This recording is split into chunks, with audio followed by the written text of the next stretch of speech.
Time to talk Arkansas football. I would give the call, but I don't think I don't think I've passed the requirements to do that. Maybe we'll have Andrew do that sometime. We're on the line with Andrew Hutchinson from Hog Beat. It's the Rivals platform for the Razorbacks. Andrew, how you doing today?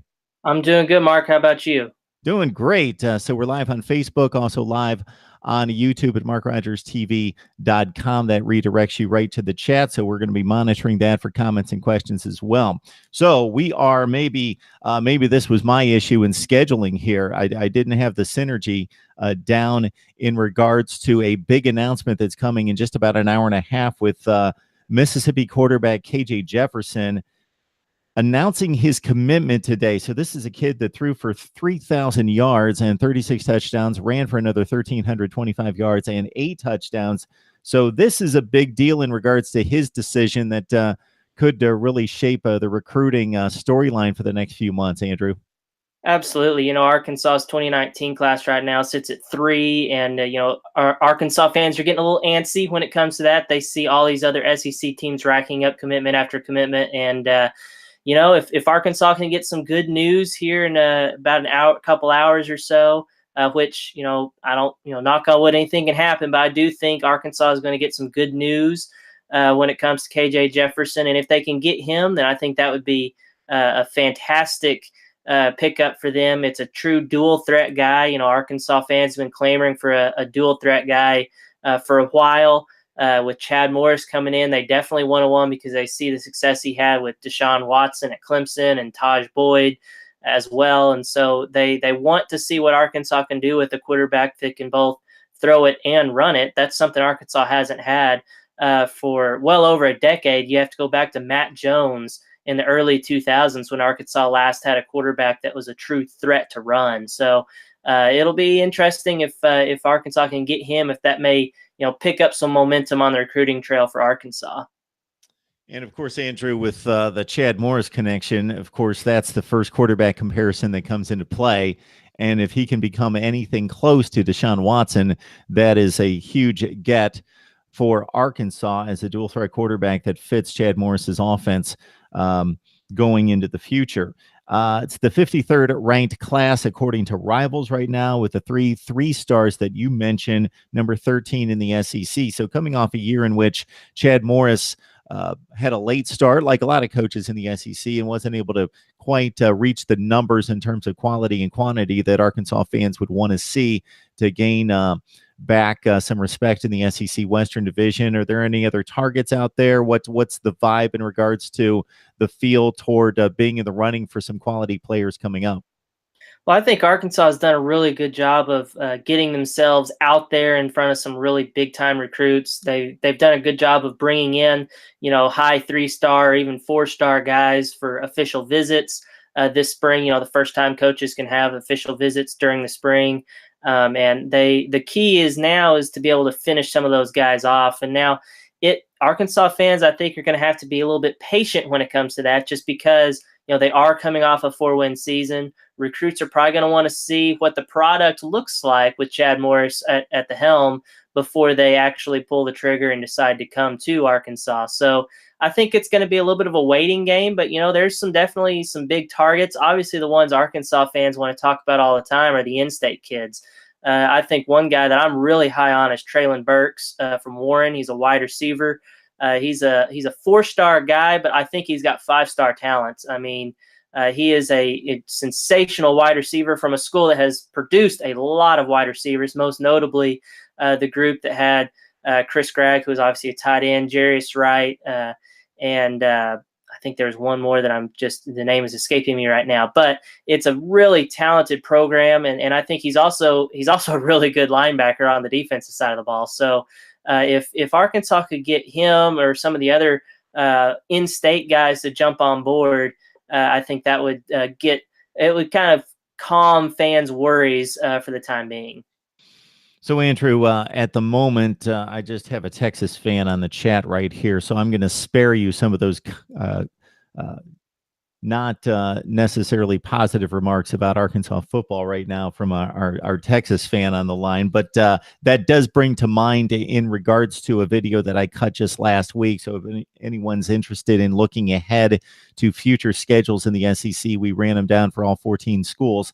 And the series comes to mind that I love seeing a contract signed for and in play down the road is Texas, Arkansas.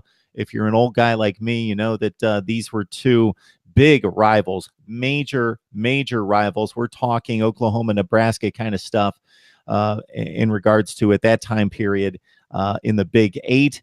This being in the Southwest Conference, Arkansas and Texas. So I just think that that's a game that should be played. It can't be played every year, but on a regular basis. So that has to get Arkansas fans a little bit juiced and wanting the team to be ready and the program to be ready for a game like that at that point. Oh, absolutely. I mean, I think everybody gets excited when they see Texas on the schedule. Even the young guys like me who weren't even alive when the Southwest Conference, when Arkansas played in the Southwest Conference. So, and as you mentioned, the 1960s, I mean, it was basically Arkansas versus Texas for the national championship, 3 or 4 times.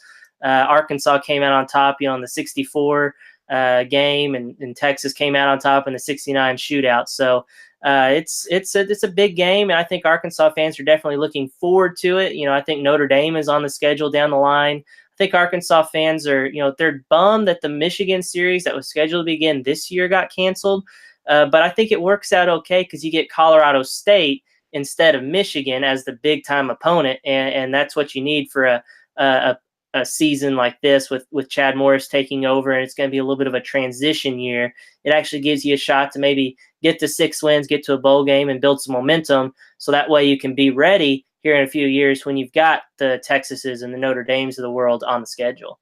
So, Andrew, I mentioned since you're a young guy, I was hearkening back to the Southwest Conference games, but I was forgetting that you're a bit of a historian. So, you brought me up to date very quickly in regards to some of our former conversations that you've certainly looked over the history in depth concerning Arkansas football. And yes, there's even a great Richard Nixon story when he was president, having a great interest in the Arkansas-Texas rivalry and those particular shootouts in the late 60s and early 70s, in which it had a huge national championship implications at that point. And you mentioned the Notre Dame game coming up as well. So Arkansas looking to better its non-conference scheduling that's lacking this year. And this would be a good year for it to be lacking with, as you mentioned, in quotes, Colorado State being the big game non-conference this particular season.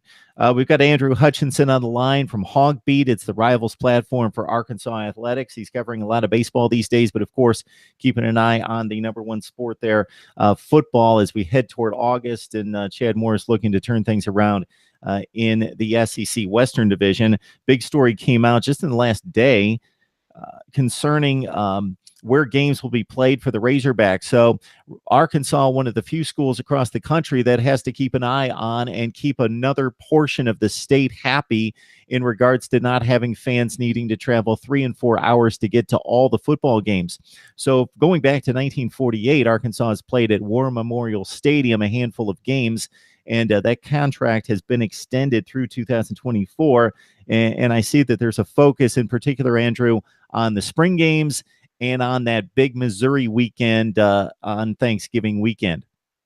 Yeah, it's a huge story here in Arkansas. Anybody that's familiar with the state knows it as the great stadium debate, whether or not they should continue playing games in Little Rock or move all of them up to Fayetteville. As you mentioned, they've been playing games in Little Rock for even before War Memorial Stadium was built. I think the first time was in 1908. So it's been a long time they've been playing down there. And but it's slowly dwindled. It used to be the majority of the games were played down there whenever War Memorial Stadium was the bigger stadium. But as Razorback Stadium in Fayetteville has evolved and been expanded, they moved more and more games up here. And now it went to 2 games, it went to 1 game, and now it's every other year at the Missouri game. I think it's a good compromise. It was a really tough spot for new athletic director Hunter Yurichek to come into. He had to figure out a way to keep everyone happy that was in Little Rock in the southern part of the state, eastern part of the state, because as you mentioned, it's like a 5 or 6 hour drive to Fayetteville for some parts of the state. And, it's not an easy drive for some parts of the state either, coming from rural Arkansas. So but it is, the War Memorial Stadium is not anywhere close facilities wise to Fayetteville. And it's definitely Arkansas loses money by playing in War Memorial Stadium, but as Hunter Yurchek has said multiple times, if it was just dollars and cents, it'd be an easy decision, but it's not. And so I think it's a good decision to play every other year against Missouri. It's the Thanksgiving weekend, as you mentioned. Students are out of town, so it's not like you're going to get a big student presence at the games in Fayetteville. And plus, then on the off years, whenever Arkansas isn't playing Missouri at home and they're playing in Columbia, Arkansas is hoping to be able to play its spring game in Little Rock, but they have to get a waiver from the SEC that would allow it to play its spring game away from campus. So it's still an ongoing situation, but I think they've reached a decent agreement. Little Rock has to hit some benchmarks, tickets sold, and stadium improvements and things like that. So there's still things that could happen, but I think it's, for the most part, you're not going to make everybody happy with a decision like this, but I think for the most part, people think it's an okay compromise. Got Andrew Hutchinson on the line from Hogbeat. You can catch him on the Rivals platform for Arkansas Athletics. He's neck deep into baseball right now with the SEC tournament coming up and baseball regionals as well across the nation. We're talking football, of course, here on Mark Rogers TV. We are the voice of college football. Please subscribe to my YouTube channel for the very best conversations with the best bloggers, broadcasters, and writers in the industry, including Andrew Hutchinson there at Hogbeat.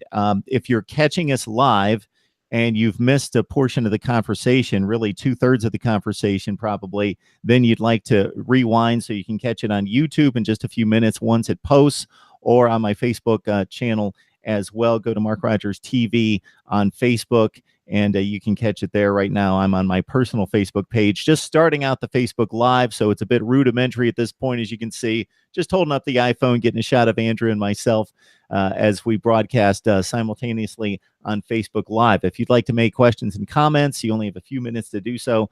Jump on my YouTube page at markrogerstv.com. It redirects to YouTube, and you can join the chat. Right now, we're just getting a lot of Texas-based cat calls for Andrew here with the Hogs taking on Texas in just a few years, a series that I'm excited to see as Arkansas dives into non-conference scheduling with Texas and Notre Dame in particular in the next few years. Andrew, as we head toward August, and we want to remind people that we're going to jump on line with Andrew on a regular basis here every few weeks as we go through the summer to break down positions as we head toward August. What's at the forefront of your thoughts in regards to getting ready for August, and what's going to be your storyline for Arkansas football once we head toward about a month before kickoff? Well, I think the number one storyline right now is still the quarterback play. It's not settled yet. Arkansas has two guys right now competing for that job in Cole Kelly and Ty Story. Kelly was the guy that came in and started 4 games last year when Austin Allen went out with an injury. Ty Story is a year older. He's been here. He's been a backup. But, it's been pretty neck and neck. Both have had their good days and their bad days. And I think fans are probably a little nervous with it because of what they saw at the spring game last month. Neither one particularly played well, but I would caution everybody, it's a spring game and everything. So who knows what could happen. Obviously, there's still things that could happen. It could be a freshman. Arkansas signed 2 quarterbacks, and Connor Nolan and John Stephen Jones. Connor Nolan's a 4-star guy, really, really talented, also a very good baseball player.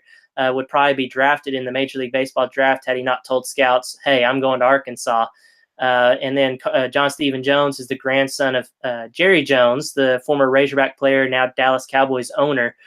So he's a talented guy. He played at Highland Park, a traditional powerhouse in Texas. So those guys could come in and compete. And then there's also the possibility of a potential transfer. I mean, there's obviously rumors out there that Arkansas could be interested in a graduate transfer. Haven't been able to, substantiate those yet with our sources, but it's always a possibility. And so it's wide open. And I think the quarterback battle is going to be something we keep an eye on throughout fall camp leading up to the season opener against Eastern Illinois. And because that's against Eastern Illinois, the debate will probably continue on through that into the week 2 matchup against Colorado State. And Andrew, you did say Jerry Jones' grandson. That was the connection? Yes. So if he wins the job and becomes a decent player at Arkansas, you can look forward to him maybe in future years standing on the sideline on a regular basis during the Arkansas games, giving the coaches his insight and his suggestions. All right, we got Andrew Hutchinson on the line talking Arkansas football. We're monitoring the chat both on Facebook and on YouTube right now. Not necessarily anything that we can really dive into right now, but so if you're just catching us live right now, you can catch the replay. Good discussion on the connection with Little Rock and keeping the games there at War Memorial Stadium, a portion of games for the Arkansas fans, and of course the huge announcement today of KJ Jefferson, Mississippi quarterback, and where he will go to school. Dual threat guy that would fit perfectly into the Chad Morris offense. 3,000 yards passing, 36 touchdowns, almost 1,400 yards rushing, and 8 touchdowns to really boost this Arkansas recruiting class. We're going to be joined by Andrew throughout the summer, looking at each position for the Hogs as they prepare for August camp. Andrew, we appreciate you stopping by, sir. Appreciate you having me on, Mark.